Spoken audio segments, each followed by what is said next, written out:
बिनौरा में जानवरों का खुलेआम मीट काटने से गांव वाले परेशान। लोकेशन निघासन खीरी। लखीमपुर खीरी से जिला संवाददाता निर्वेंद्र कुमार गुप्ता। निघासन कोतवाली क्षेत्र के बिनौरा जानवरों का खुलेआम मीट काटने से गांव के सैकड़ों लोगों ने निघासन कोतवाली में आकर गांव में खुलेआम कट रहे भैंस व अन्य जानवरों के मांस बिक रहे हैं, जिसके विरोध में गांव के लोगों ने तहरीर दी है। गांव वालों का कहना है कि बगैर लाइसेंस के मीट कटता है व बिक्री होता है। कुछ गांव वाले इसकी वजह से गांव से पलायन भी कर चुके हैं। ग्रामीणों ने बताया कि बिनौरा गांव में अवैध रूप से रोमा जानवरों को काटा जाता है और उसे बेचा जाता है। गांव में ही जानवर काटे जाने से काफी दुर्गंध व गंदगी फैली हुई है, जिससे कि आसपास के रहने वाले ग्रामीणों को गंदगी व दुर्गंध की वजह से काफी कठिनाई का सामना करना पड़ रहा है। इसकी वजह से ग्रामीण गांव छोड़कर पलायन करने पर मजबूर हैं।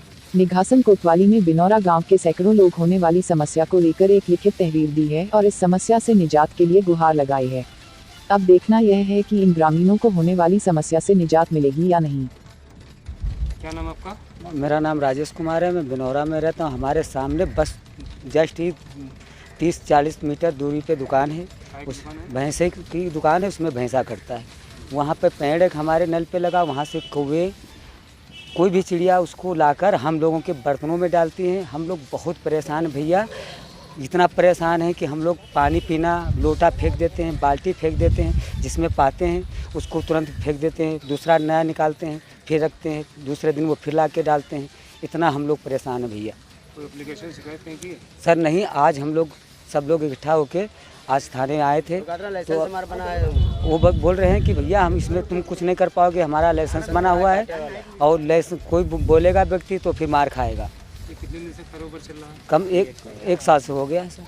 कटा या भैंस लागे 1 महीने बिनौरा। क्या मामला है? हमारे यहाँ 2 मीट की दुकानों का लाइसेंस सुना था कि 2 मीट का दुकानों का लाइसेंस है लिखने कटने में बिकने का, लेकिन उसके बाद जो है कुछ दिन तक तो बाहर से माल आता रहा, वो बेचते थे।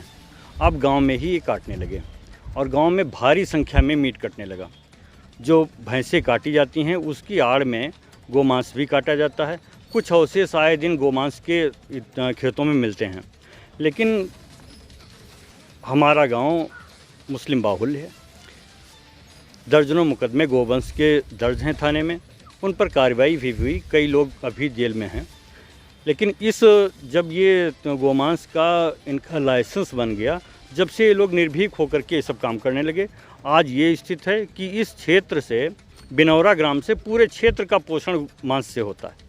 पूरे क्षेत्र में गोमांस सप्लाई होता है। सुबह सप्लायर जो हैं फेरी वाले, वो 4 बजे पहुंच जाते हैं अपनी टोकरी लेकर के, मीट भर लेते हैं और क्षेत्र में निकल जाते हैं बेचने।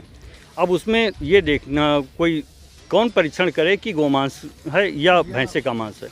लेकिन जब यहाँ बिक्री करने का केवल लाइसेंस है तो अवैध तरीके से भैंसे क्यों काटे जाते हैं? भैंसे ये जो गांव के अंदर काटे जाते हैं, इससे इतनी दुर्गंध, ये पोजीशन है वहाँ की कि कई लोग वहाँ से पलायन कर चुके हैं।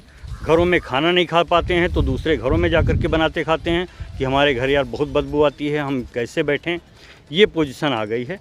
तो आज तमाम ग्रामीण गांव में इकट्ठा होकर के सबने एक राय होकर के ये कहा कि चलो एक बार थानाध्यक्ष महोदय से मिल लेते हैं, उनसे निवेदन करते हैं कि या तो ये अवैध धंधा बंद कराया जाए, इन पर कार्रवाई करें, और नहीं तो हम लोग गांव से पलायन कर जाएंगे, हम लोग गांव में रुक नहीं पाएंगे अब।